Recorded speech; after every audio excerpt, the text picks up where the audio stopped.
চাঁদের ওপারে যেখানে রাত ঝিকিমিকি করে জ্বলজ্বল করে, সেখানে এক স্বপ্নের রাজ্য আছে, চাঁদের রাজ্য, যেখানে রাজত্ব করেন রাজা চন্দ্রকেতু ও রানী জ্যোৎস্নাময়ী।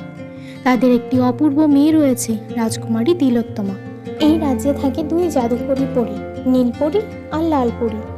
দুই পরী ছিল চিরকালের বন্ধু। তারা হাসতো, খেলতো এবং জাদু দিয়ে শিশুদের ঘুম পাড়াতো। কিন্তু একদিন এক ঘটনার কারণে সবকিছু বদলে গেল। চাঁদের রাজ্যে ভোর হয় জ্যোৎস্নায়। সকালবেলায় লাল রঙের নরম আলোয় রাজ্য ঝলমল করে ওঠে। সেই সকালে নীলপরী তার সিলভার ডানা দিয়ে উড়ে এলো রাজপ্রাসাদে। রানীর ঘুম ভাঙতেই সে এক গান গেয়ে উঠল। চাঁদের আলোয় জেগে ওঠো রানী, স্বপ্নের রাজ্যে জাগে তোমার টানি। রানী হাসলেন। রাজকুমারী তিলোত্তমা তখনও ঘুমাচ্ছেন। রানী বললেন, নীলপরী, আজ তিলোত্তমার জন্মদিন, তাকে একটা জাদুকরী উপহার দেবে তো? অবশ্যই রানীমা। এদিকে লালপরী তখন একা বসেছিল তার গোলাপি ফুলের ঘরে। সে ভাবছিল, আজও কি সবাই শুধু নীলপরীকেই ডাকে? রাজপ্রাসাদে শুধু ওর ডাক পড়ে। একটুখানি ঈর্ষা ঢুকে গেছিল তার হৃদয়ে। নীলপরী তার জাদু দিয়ে রাজকুমারীর জন্য তৈরি করেছিল এক সোনালী বাঁশির মতো ফুল, যার সুরে যে কোনো প্রাণী হাসতে শুরু করে। কিন্তু ঠিক তখনই লালপরী এসে বলল, তুমি কি রাজকুমারীর জন্য উপহার তৈরি করছো? তুমি তো সবসময় একাই আলো কাড়ো, আমাকেও সুযোগ দিলে না।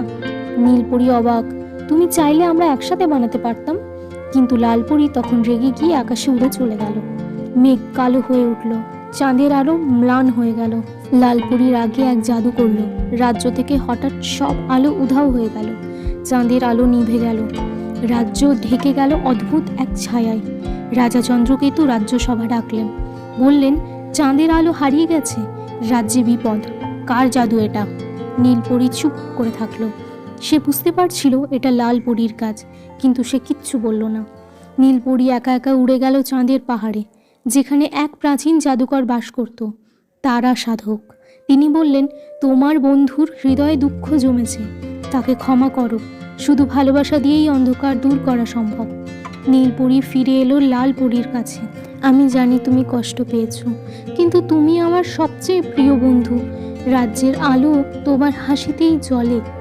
লালপরী অবাক, তার চোখে জল। সে বলল, আমি তোমাকে হারাতে চাইনি, কিন্তু আমি ভেবেছিলাম তুমি আমাকে আর চাও না। দুজনের মনোবিবাদ মিটে গেল। লালপরী নিজের জাদু ফিরিয়ে নিল। চাঁদের আলো ফিরে এলো। রাজ্যে উৎসব শুরু হলো। রাজকুমারী তিলোত্তমা জন্মদিনে পেল দুই পরীর একসাথে বানানো উপহার, এক জাদুর মুকুট যা কেবল বন্ধুত্বে জ্বলে ওঠে। বন্ধুত্ব মানে হলো ক্ষমা, ভালোবাসা আর একসাথে থাকা।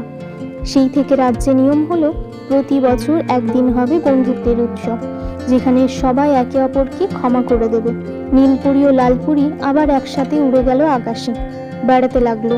ভুল বুঝো, মাফ করো, বন্ধুত্ব রেখো বাঁচিয়ে, জাদু সেখানে যেখানে মন থাকে খুশিতে।